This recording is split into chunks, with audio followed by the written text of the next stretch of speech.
जय श्री कृष्ण मित्रों, आइए देखते हैं सुमित ज्ञान यूट्यूब चैनल में। कहते हैं किस तरह से भीमसेन ने दुर्योधन का वध किया। ऋषियों की बात सुनकर बलभद्र जी ने उन्हें प्रणाम किया और हिमालय के समीप स्थित उस आश्रम में गए। वहां के उत्तम तीर्थ का तथा सरस्वती के उद्गम भूत स्रोत का दर्शन करके उन्हें बड़ा विस्मय हुआ। इसके बाद कारप वन तीर्थ में जाकर उन्होंने वहां के स्वच्छ शीतल एवं पवित्र जल में डुबकी लगाई तथा देवताओं और पितरों का तर्पण करके ब्राह्मणों को दान किया।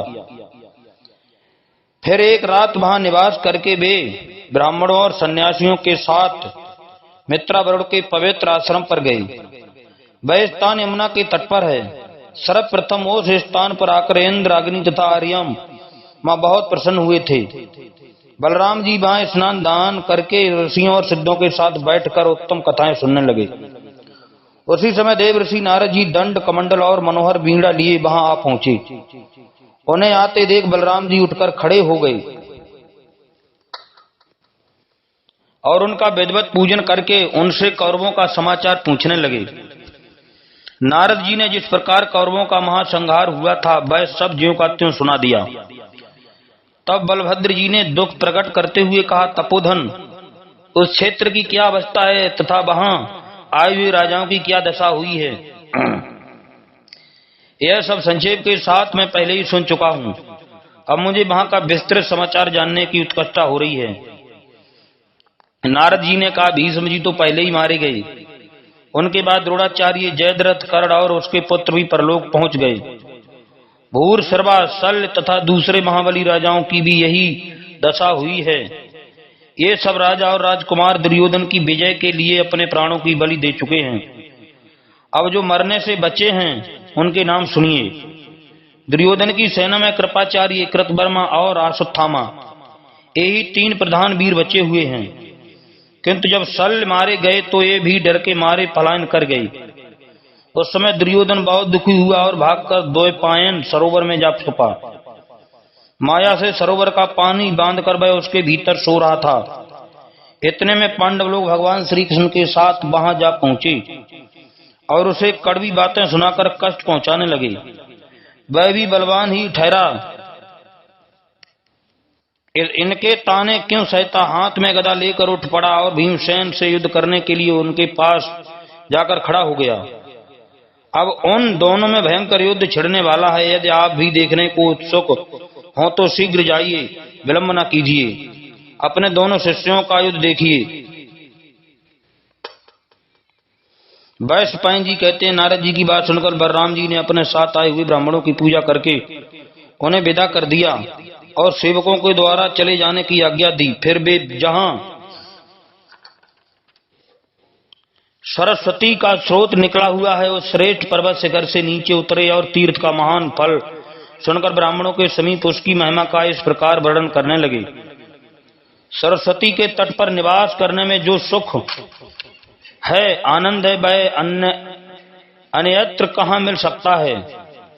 उसमें जो गुण हैं वे और कहां हैं। सरस्वती का सेवन करके स्वर्गलोक में पहुंचे हुए मनुष्य उसका सदा ही स्मरण करते रहेंगे। सरस्वती सब नदियों में पवित्र है। वह संसार का कल्याण करने वाली है। सरस्वती को पाकर मनुष्य यह लोक और परलोक में पापों के लिए शोक नहीं करते।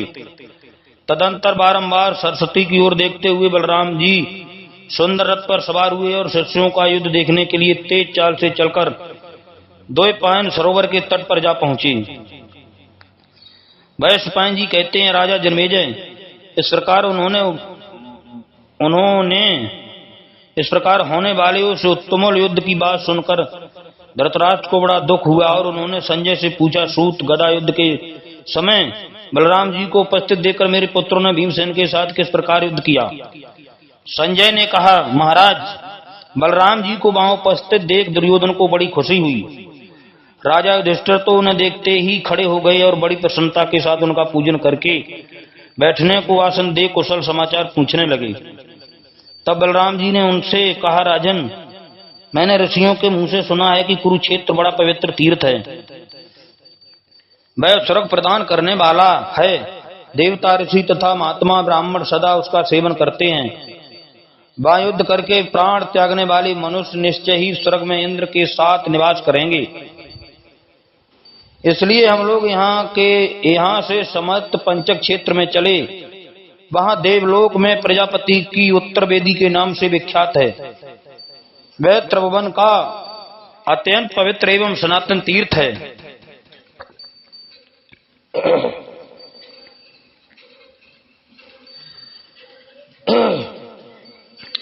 वहाँ युद्ध करने से जिसकी मृत्यु होगी वह अवश्य स्वर्ग लोक में जाएगा। बहुत अच्छा कहकर युधिष्ठिर ने बलराम जी की आज्ञा स्वीकार की और वे समंत पंचक क्षेत्र की ओर चल दिए। राजा दुर्योधन की हाथ में बहुत बड़ी गदा ले पांडवों के साथ पैदल ही चला। उसमें शंखनाद होने लगा, भेरियां बज उठी और शूरवीरों के सिंहनाद से संपूर्ण दिशाएं भर गईं। तत्पश्चात वे सब लोग कुरुक्षेत्र की सीमा में आए। फिर पश्चिम की ओर आगे बढ़कर सरस्वती के दक्षिण किनारे पर स्थित एक उत्तम तीर्थ में पहुंचे। वहीं स्नान उन्हें युद्ध के लिए पसंद आया, वह स्थान उन्हें युद्ध के लिए पसंद आया। फिर तो भीमसेन कवच पहनकर हाथ में बड़ी नोक वाली गदा ले युद्ध के लिए तैयार हो गई। दुर्योधन भी सर पर टोप लगाए सोने का कवच बांधे भीम के सामने डट गया। फिर दोनों भाई क्रोध में भरकर एक दूसरे को देखने लगे। दुर्योधन की आंखें लाल हो रही थीं। उसने भीमसेन की ओर देखकर अपनी गदा संभाली और उन्हें ललकारा। भीम ने भी गदा ऊंची करके दुर्योधन को ललकारा। दोनों ही क्रोध में भरे थे। दोनों ही गदाएं ऊपर को उठी थीं और दोनों ही भयंकर पराक्रम देखने वाले थे। उस समय वे राम, रावण और बाल सुग्रीव के समान जान पड़ते थे। तदंतर दुर्योधन ने केकय, संजय और पांचालों तथा श्री कृष्ण, बलराम एवं अपने भाइयों के साथ खड़े हुए युधिष्ठिर से कहा, मेरा भीमसेन के साथ जो युद्ध ठहरा हुआ है उसको आप सब लोग पास ही बैठकर देखिए। दुर्योधन की इस राय को सबने पसंद किया। फिर सब लोग बैठ गए। चारों ओर राजाओं की मंडली बैठी और बीच में भगवान बलराम जी विराजमान हुए, क्योंकि सब लोग उनका सम्मान करते थे। वैशंपायन जी कहते हैं, प्रसंग सुनकर धृतराज को बड़ा दुख हुआ। उन्होंने संजय से कहा, सूत, जिसका परिणाम इतना दुखद होता है उस मानव जन्म को धिक्कार है। मेरा पुत्र 11 छोड़ी सेना का मालिक था। उसने सब राजाओं पर हुक्म चलाया, सारी पृथ्वी का अकेले उपभोग किया, किंतु अंत में यह हालत हुई कि गदा हाथ में लेकर उसे पैदल ही युद्ध में जाना पड़ा। इसे प्रारब्ध के सिवा और क्या कहा जा सकता है। संजय ने कहा, महाराज, आपके पुत्र ने मेघ के समान गर्जना करके जब भीम को युद्ध के लिए ललकारा उस समय अनेकों भयंकर उत्पात होने लगे। बिजली की गड़गड़ाहट के साथ आंधी चलने लगी, धूल की वर्षा शुरू हो गई और चारों दिशाओं में अंधकार छा गया। आकाश से सैकड़ों उल्काएं टूट टूट कर गिरने लगी। बिना अमावस्या के ही सूर्य ग्रहण लग गया। वृक्षों तथा वनों के साथ धरती डोलने लगी। पर्वतों के शिखर टूट टूट कर जमीन पर पड़ने लगे। कुओं के पानी में बाढ़ आ गई। किसी का शरीर नहीं दिखाई देता तो भी देधारी सी आवाज सुनाई पड़ती थी। इन सब अफसोनों को देखकर भीमसेन ने धर्मराज युधिष्ठिर से कहा, भैया, आपके हृदय में जो कांटा कसकता रहता है उसे आज निकाल फेंकूंगा। इस पापी को गदा से मारकर इसके शरीर के टुकड़े कर डालूंगा। अब यह पुनः हस्तिनापुर में नहीं प्रवेश करने पाएगा। इस दुष्ट ने मेरे बिछौने पर सांप छोड़ा, भोजन में विष मिलाया, प्रमाण कोट में ले जाकर मुझे पानी में गिरवाया, लाच्छा भवन में जलाने का प्रयत्न किया, सभा में हंसी उड़ाई, हम लोगों का सर्वस्व छीन तथा इसी के कारण हमें वनवास एवं अज्ञातवास का कष्ट भोगना पड़ा। आज सबका बदला चुका कर मैं उन दुखों से छुटकारा पा जाऊंगा। इसे मारकर अपने आत्मा का ऋण चुकाऊंगा। इस दुष्ट की आयु पूरी हो गई है। अब इसे माता पिता का दर्शन भी नहीं मिलेगा। आज यह कुल कलंक अपने राज्य, लक्ष्मी तथा प्राणों से हाथ धोकर सदा के लिए जमीन पर सो जाएगा। यह कहकर महापराक्रमी भीमसेन गदा ले युद्ध के लिए डट गए और दुर्योधन को पुकारने लगे। दुर्योधन ने भी गदा ऊंची की। यह देख भीमसेन पुनः क्रोध में भरकर बोले, दुर्योधन, पाड़ा व्रत में राजा धृतराष्ट्र ने और तूने जो पाप किए थे उन्हें आज याद कर ले। तूने भरी सभा में रजस्वला द्रौपदी को जो कलेश पहुंचाया, जुए के समय तूने और कुशकुनी ने मिलकर जो राजा युधिष्ठिर के साथ वंचना की उन सब का बदला चुकाऊंगा।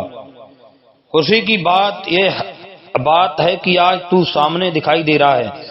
तेरे ही कारण पितामह भीष्म, आचार्य द्रोणकर्ण तथा शल्य जैसे वीर मारे गए। तेरे भाई तथा और भी बहुत से क्षत्रिय यमलोक पहुंच गए। सबसे पहले बैर की आग लगाने वाला शकुनी और द्रौपदी को दुख देने वाला प्रतिकामी भी चल बसा। अब तू ही रह गया है, इसलिए तुझे भी इस गदा से मौत के घाट उतारूंगा, इसमें तनिक भी संदेह नहीं है। राजन भीमसेन ने ये बातें बड़े जोर से कही थीं। उन्हें सुन कर आपके पुत्र ने बेधड़क उत्तर दिया, ब्रकोदर, इतनी सेकी बघारने से क्या होगा? चुपचाप युद्ध कर, आज तेरी युद्ध करने की सारी इच्छा मिटाए देता हूँ। दुर्योधन को दूसरे साधारण वीरों के समान मत समझ, में तेरे जैसे किसी भी मनुष्य की धमकी से नहीं डरता। मैं तो इसे अपना सौभाग्य समझता हूँ। मेरे मन में बहुत दिनों से यह अभिलाषा थी कि तेरे साथ गदा युद्ध करूं, सो आज देवताओं ने उसे पूर्ण कर दिया। अब बहुत बड़बड़ाने से कोई लाभ नहीं है। पराक्रम के द्वारा अपनी वाणी को सत्य करके दिखा, अब विलंब न कर। दुर्योधन की बात सुनकर सबने उसकी प्रशंसा की और भीमसेन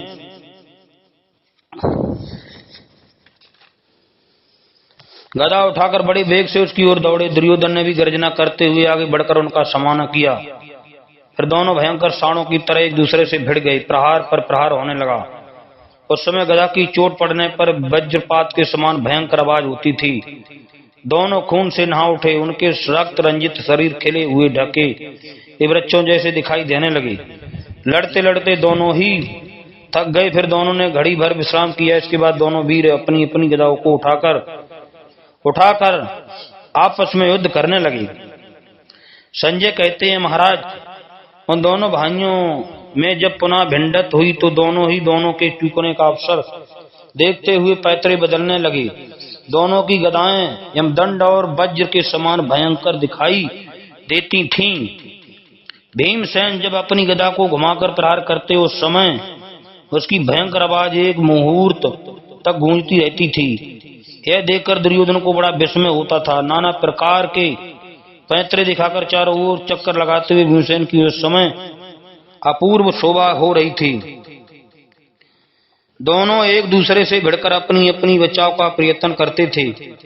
तरह तरह के पैतरे बदलना, चक्कर देना, शत्रु पर प्रहार करना, उसके प्रहार को बचाना या रोकना तथा आगे बढ़कर पीछे हटना, वेग से शत्रु पर धावा करना, उसके प्रयत्न को निष्फल कर देना, सावधानी पूर्वक एक स्थान पर खड़े होना, सामने आते ही शत्रु से युद्ध करना, युद्ध छेड़ना, प्रहार के लिए चारों ओर घूमना, शत्रु को घूमने से रोकना, नीचे से कूदकर शत्रु का वार बचाना, तिरछी गति से उछलकर प्रहार से बचना, पास जाकर और दूर हटकर शत्रु के ऊपर प्रहार करना, इत्यादि बहुत सी क्रियाएं दिखाते हुए दोनों लड़ रहे थे।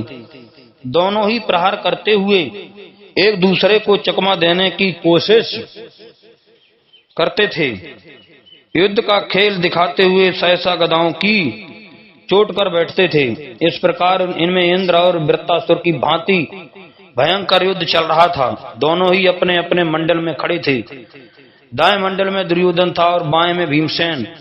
उस समय दुर्योधन ने भीमसेन की पासली में गदा मारी, परंतु भीमसेन ने उसके प्रहार को कुछ भी न गिनकर दंड के समान भयंकर गदा घुमाई और उसे दुर्योधन पर दे मारा। यह देख दुर्योधन ने भी अपनी भयंकर गदा उठाकर पुनः भीमसेन पर प्रहार किया। गदा प्रहार करते समय बड़े जोर का शब्द होता और आग की चिंगारियां छूटने लगती थीं। दुर्योधन भी अपनी युद्ध कौशल का परिचय देता हुआ भीमसेन से अधिक शोभा पाने लगा। भीमसेन भी बड़े वेग से गदा घुमाने लगे। इतने में आपका पुत्र दुर्योधन युद्ध के कई पैतरे दिखाता हुआ भीम पर टूट पड़ा। भीम ने भी क्रोध में भरकर उसकी गदा पर ही आघात किया। दोनों गदाओं के टकराने से भयानक आवाज हुई, चिंगारियां छूटने लगीं। भीमसेन ने बड़े वेग से गदा छोड़ी थी, वह ज्यों ही नीचे गिरी वहां की धरती कांप उठी। यह देख दुर्योधन ने भीमसेन के मस्तक पर गदा का प्रहार किया, किंतु भीमसेन तनिक भी घबराए नहीं। एक अद्भुत बात थी। तत्पश्चात भीमसेन ने भी आपके पुत्र पर अपनी बड़ी भारी गदा चलाई, किंतु दुर्योधन फुर्ती से इधर उधर होकर उस प्रहार को बच गया। इससे लोगों को बड़ा आश्चर्य हुआ। अब उसने भीमसेन की छाती पर गदा मारी। उसकी चोट से भीम को मूर्छा आ गई और एक क्षण तक उन्हें अपने कर्तव्य का ज्ञान तक ना रहा, किंतु थोड़ी ही देर में उन्होंने अपने को संभाल लिया और दुर्योधन की पसली में बड़े जोर से गदा मारी। उस प्रहार से व्याकुल हो आपका पुत्र जमीन पर घुटने टेक कर बैठ गया। इसे इस अवस्था में देखकर सृजियों ने हर्ष ध्वनि की। तब दुर्योधन क्रोध से जल उठा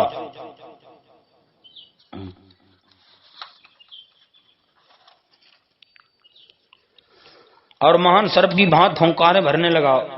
उसने भीमसेन की ओर इस तरह देखा मानो उन्हें भस्म कर डालेगा।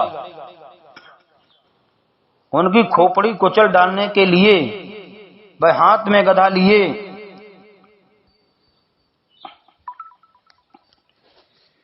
अपनी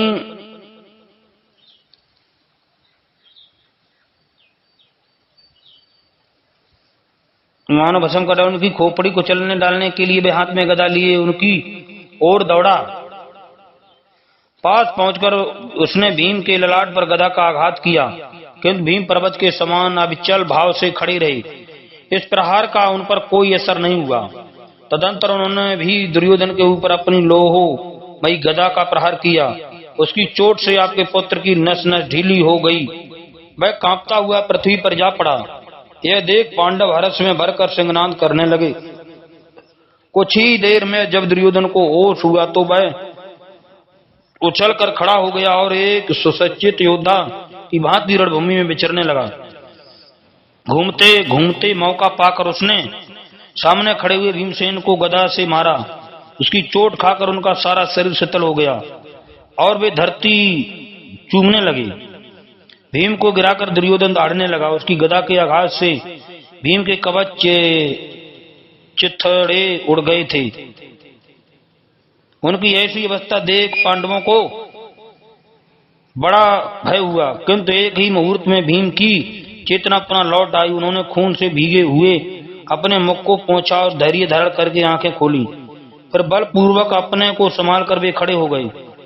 उन दोनों को युद्ध को बढ़ता देख अर्जुन ने भगवान श्री कृष्ण से कहा, जनार्दन, इन दोनों वीरों में आप जिसको बड़ा मानते हैं, किसके कौन सा गुण अधिक है यह मुझे बताइए। भगवान बोले, शिक्षा तो इन दोनों को एक सी मिली है, किंतु भीमसेन बल में अधिक हैं और अभ्यास तथा प्रयत्न में दुर्योधन बड़ा चढ़ा है। यदि भीमसेन धर्म पूर्वक युद्ध करेंगे तो नहीं जीत सकते। इन्होंने जुए के समय यह प्रतिज्ञा की है कि मैं युद्ध में गदा मारकर दुर्योधन की जांग तोड़ डालूंगा। आज ये उस प्रतिज्ञा का पालन करें। अर्जुन फिर भी ये भय पालन करें। अर्जुन मैं फिर भी ये कहे बिना नहीं रह सकता कि धर्मराज के कारण हम लोगों पर अपना भय आज पहुंचा है। बहुत प्रयास करके भीष्म आदि कौरवों वीरों को मारकर हमें विजय और इसकी प्राप्ति हुई थी, किंतु युधिष्ठिर ने उस विजय को फिर से संदेह में डाल दिया है। एक की ही हार जीत से सबकी हार जीत की शर्त लगाकर इन्होंने जो इस भयंकर युद्ध को जुए का दाव बना डाला, यह इनकी बड़ी भारी मूर्खता है। दुर्योधन युद्ध की कला जानता है, वीर है और एक निश्चय पर डटा हुआ है। इस विषय में शुक्राचार्य का कहा हुआ यह श्लोक सुनने में आता है, जिसमें नीति का तत्व भरा है। मैं उसका भावार्थ में सुनाता रहा हूं। युद्ध में मरने से बचे हुए शत्रु यदि प्राण बचाने के लिए भाग जाएं और फिर युद्ध के लिए लौटें तो उनसे डरते रहना चाहिए, क्योंकि वे एक निश्चय पर पहुंचे हुए होते हैं। उस समय वे मृत्यु से भी नहीं डरते। जो जीवन की आशा छोड़कर साहस पूर्वक युद्ध में कूद पड़े, उनके सामने इंद्र भी नहीं ठहर सकते। दुर्योधन की सेना मारी गई थी, वह परास्त हो गया था और अब राज्य मिलने की आशा न होने के कारण वह वन में चला जाना चाहता था, इसलिए भागकर पोखरे में छिपा था। ऐसे हताश शत्रु को कौन बुद्धिमान द्वंद्व युद्ध के लिए आमंत्रित करेगा। अब तो मुझे यह भी संदेह होने लगा है कि कहीं दुर्योधन हम लोगों के जीते हुए राज्य को फिर न हत्या ले। संजय कहते हैं, भगवान श्री कृष्ण की यह बात सुनकर अर्जुन भीमसेन के देखते देखते अपनी बाईं जंगा ठोकने लगे। भीम ने उनका संकेत समझ लिया, फिर भी गदा उनके अनेकों प्रकार के पैतरे बदलते हुए रणभूमि में विचरने लगे। उस समय शत्रु को चकमा देने के लिए वे दाएं बाएं हाथ तथा वक्र गति से घूम रहे थे। इसी तरह आपका पुत्र भी भीम को मार डालने की इच्छा से बड़ी फुर्ती के साथ तरह तरह की चालें दिखा रहा था। दोनों ही चंदन और अगर से चर्चित हुई अपनी अपनी भयंकर गदाएं घुमाते हुए आपस के बैर का अंत कर डालना चाहते थे। जब उनकी गदाएं टकराती तो आग की लपटें निकलने लगती थीं और उनसे वज्रपात के समान भयंकर आवाज होती थी। लड़ते लड़ते जब थक जाते तो दोनों ही घड़ी भर विश्राम करते और फिर गदा उठाकर एक दूसरे से भिड़ जाते थे। गदा के भयंकर प्रहार से दोनों के शरीर जर्जर हो रहे थे। दोनों ही खून में लथपथ थे। उन्हें देखकर ऐसा जान पड़ता था मानो हिमालय पर ढाक के दो वृक्ष फूले हुए हों। अर्जुन ने भीम को जो इशारा किया उसे दुर्योधन भी कुछ कुछ समझ गया था, इसीलिए वह सहसा उनके पास से दूर हट गया। जब वह निकट था उसी समय भीम ने बड़े वेग से उस पर गदा चलाई, किंतु वह अपने स्थान से एकाएक हट गया, इसीलिए गदा उसे न लगकर जमीन पर जा पड़ी। इस प्रकार उनके प्रहार को बचाकर दुर्योधन ने भीम पर स्वयं गदा का वार किया। भीमसेन को गहरी चोट लगी, उनके शरीर से खून की धारा बह चली और वे मूर्छित हो गए, किंतु दुर्योधन को उनकी मूर्छा का पता न चला, क्योंकि भीम अत्यंत वेदना सहकर भी अपने शरीर को संभाले हुए थे। दुर्योधन ने यही समझा कि भीमसेन प्रहार करेंगे, इसीलिए उसने उनके ऊपर पुनः प्रहार नहीं किया। वह अपने बचाव के फिक्र में पड़ गया। थोड़े ही देर में जब भीमसेन पूरी तरह संभल गए तो उन्होंने दुर्योधन पर बड़े वेग से आक्रमण किया। उन्हें क्रोध में भरकर आते देख दुर्योधन ने पुनः उनके प्रहार को व्यर्थ करने का विचार किया और अवस्थान नामक दाव खेल भीम को धोखे में डालने के लिए ऊपर उछल जाना चाहा। भीमसेन उसका मनोभाव ताड़ गए थे, इसलिए सिंह के समान गर्जना करके उसके ऊपर टूट पड़े। अब वह कूदना ही चाहता था कि भीम ने उसकी जांघों पर बड़े वेग से गदा मारी। उस वज्र तरीकी गदा ने आपके पुत्र की दोनों जांघें तोड़ डाली और वह आर्तनाद करता हुआ जमीन पर गिर पड़ा। जो एक दिन संपूर्ण राजाओं का राजा था, उस वीरवर दुर्योधन के गिरते ही बड़े जोर की आंधी चली, बिजली कौंधने लगी, धूल की वर्षा शुरू हो गई तथा वृक्षों और पर्वतों से सारी पृथ्वी कांप उठी। धूल के साथ रक्त की भी वर्षा होने लगी। आकाश में यक्षों राक्षसों तथा पिशाचों का कोलाहल सुनाई देने लगा। बहुत से हाथ पैरों वाले भयंकर कबंध नाचने लगे। कुओं और तालाबों में खून उफनाने लगा। नदियां अपने उद्गम की ओर बहने लगीं। स्त्रियों में पुरुषों का और पुरुषों में स्त्रियों का स्वभाव भाव या इस तरह नाना प्रकार के अद्भुत उत्पाद दिखाई देने लगी। देवता, गंधर्व, अप्सराएं, सिद्ध तथा चारण लोग आपके दोनों पुत्रों के अद्भुत संग्राम की चर्चा करते हुए जहां से आए थे वहीं चले गए। जय श्री कृष्णा मित्रों, हमारे सुमित ज्ञान यूट्यूब चैनल को सब्सक्राइब करें, लाइक करें और भी ज्ञानवर्धक वीडियो आप लोगों को सुनने के लिए मिला करते रहेंगे। जय श्री कृष्णा मित्रों, राधे राधे।